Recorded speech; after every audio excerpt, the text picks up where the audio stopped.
Hi, welcome to our Advocate video podcast. I'm Emily Toman, editor of the Far North Dallas Advocate magazine, and I'm here with our publisher, Rick Wamre. Hey.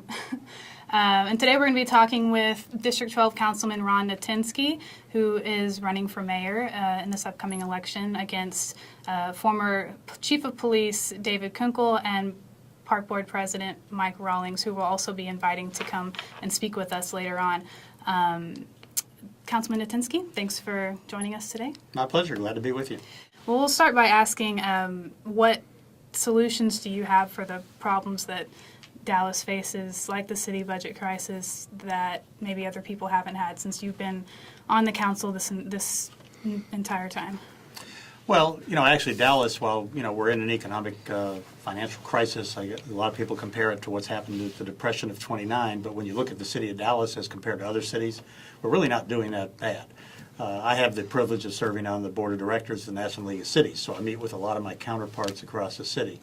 And while, we may be in the position of having to trim a few hours here, and we've got some furlough days, and you cut back on services, which are all painful to us when you compare what's happening to other cities where they're literally closing their libraries, laying off half their fire department, laying off their cops, cutting back on literally all kinds of things. Those of us that are fortunate enough to live in Dallas have not had to feel some of that pain. I think this upcoming budget year is going to have some issues that we're going to have to face. There's obviously not going to be enough money to go around, but I think that those are things that if we manage the city properly, we have a good chance of dealing with them and providing the services that everybody expects. This year's budget crisis versus last year's budget crisis, which one is worse? And then what you said earlier about some of the pain we didn't feel. Some would argue that that's because we raised taxes last year. I know you weren't in favor of that, but Absolutely that's what not. some are going to say, that we didn't feel as much pain because we went out and spent some more money out of people's pockets. Well, yeah, I meant pain from the perspective of even when the proposed budget was laid out by the city manager, some of the cuts were just nowhere near as severe as what other cities are having to feel, and not imaginarily feel, really feel. The city only gets its money from two sources. You've got sales tax and you've got ad valorem taxes on property. The other things that the city gets in the way of fees and other small amounts of money don't really add up to very much. So when you've got a down economy and you have people not spending their money, we're not collecting that 1 penny on every dollar that we're used to spending. The other piece of it is the real estate taxes. Property values go down. The amount of money that the city collects goes down. Now, last year we were very fortunate. Property values only dropped around 3.5% at a commercial value, and basically held their own on a residential value. So we didn't feel a lot of what's happening in other cities where you're seeing 30 and 40% of the real estate value just drop out of the bottom of the market. Now, having watched city budgets for a number of years, you have the budget that's proposed by the city manager, but preceding that, you hear the projections of where the city's going to be. Last year, we started out, I think, north of $130 million theoretical shortfall. By the time we got around to adopting it before the uncalled for tax increase, we had narrowed that margin down to between 20 and 30, depending what you wanted to leave in there. And so the problem with that is we've had several years where we've been cutting and trying to economize and do things more efficiently. And I sort of use the analogy of like a turkey at Thanksgiving. The first day, there's a lot of meat on the turkey. The second day, there's less. Pretty soon, you get down to the bone, and it's very, very difficult. So our projected shortfall this year of somewhere around north of $30 million pales in comparison to past years, but we've already done a lot of the things to fix the budget in these past years, so you can't redo them again. So are you going to be against a tax increase? Will you not raise taxes even if it comes down to it and then going into this next budget? Well, when you say never, I voted against it this last time. I thought there were other things that we could do to bring to the table to provide the level of services that we needed in the city without going out and raising the tax rate at that time. I'm hoping that as we go through the budget and we scrub it, we have found a lot of things that we're doing over the years that are bringing additional revenue to us. We've got a lot of things that we're doing a lot more efficiently today than what we did 4 or 5 years ago. And $30 million in the scheme of an over $1 billion operating budget is really not a lot of money. It's money, but it's So as for this year, you're not too worried, it doesn't Well, sound I'm like. worried. No, I mean, I don't think it's going to be a cakewalk. I think it's going to take a lot of work to get to that point, but I'm willing to roll my sleeves up and work at it to the point, for example, we installed a GPS system in our garbage trucks. It saved us $800,000 this year. And I know, it's 800,000 here and it's $1 million there and it's $500,000 here. And pretty soon you're talking, serious savings that we don't have to go out and compute into the tax rate that we have on the citizens. We've got several revenue generating ideas that we're floating around, and every year we've managed to implement some of those. And so you have to be cognizant of what you do. The reason I'm saying never, I mean, if there was just some catastrophic situation out there and we were faced with laying off officers or doing something that I think would maintain long-term pain to the city, I would certainly entertain it, but I think that's probably not on the horizon. You've stated on your website that the majority of citizens agree with your stance on the tax increase. Which study are you referring to? During the last time, we talked to citizens all over the city of Dallas, and there was not a part of the city that was untouched, when we polled them and said, are you in favor of raising taxes or not? It's been a tight economy. You've got people that are being laid off from jobs. There's serious, consequences to things like that. And to just go out there and, I guess you have to separate your needs from your wants. And, individually, people have to live within their budgets. Fortunately, the city charter says we're going to have a balanced budget each year. So unlike the federal government, we just, we don't overspend. But when you go in and do that, you're also working on a lot of assumptions.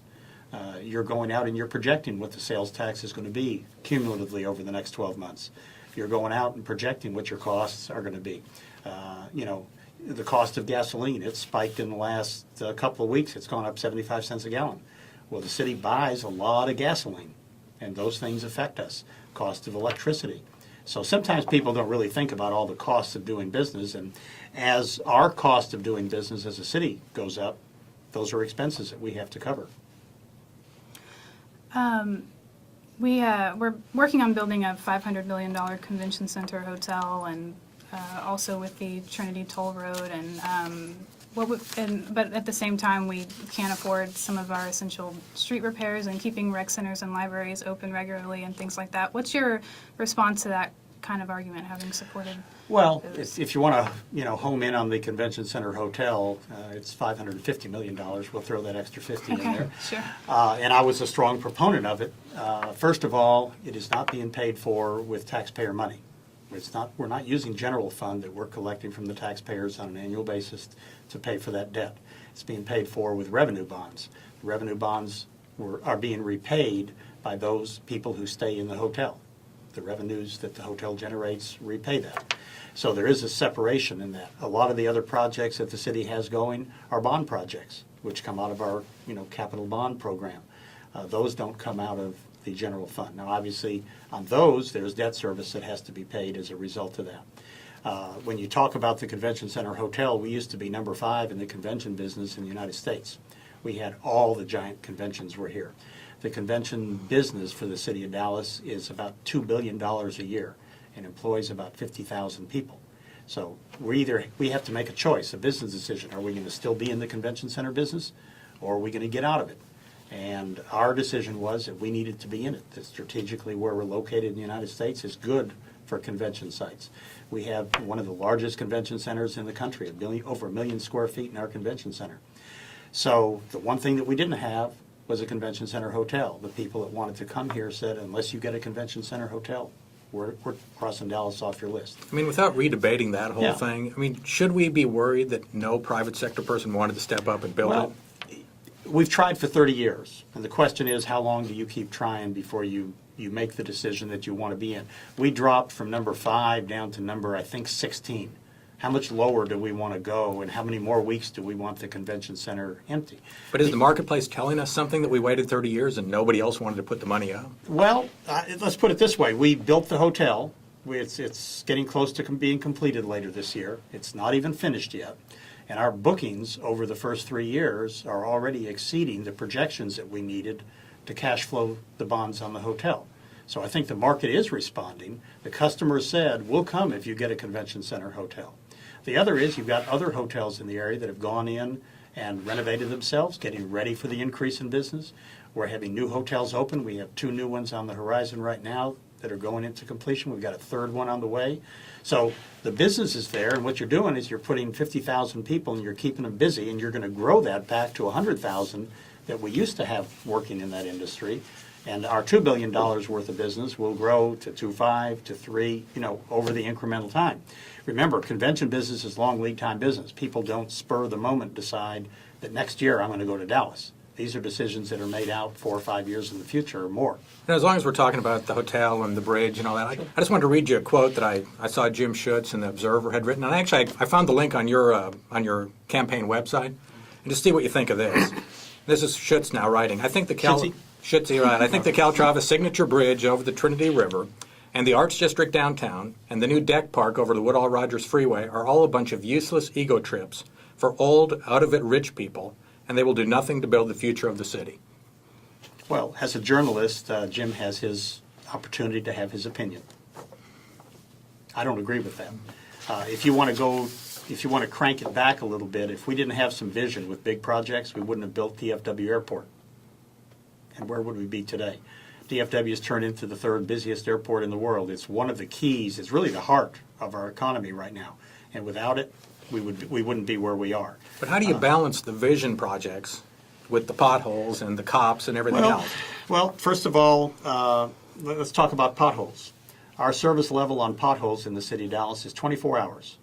The only reason potholes don't get filled in the city of Dallas is somebody doesn't call in to report them. So we got plenty of money. We've got whatever we need. We've got money. We've got asphalt. We've got guys on trucks.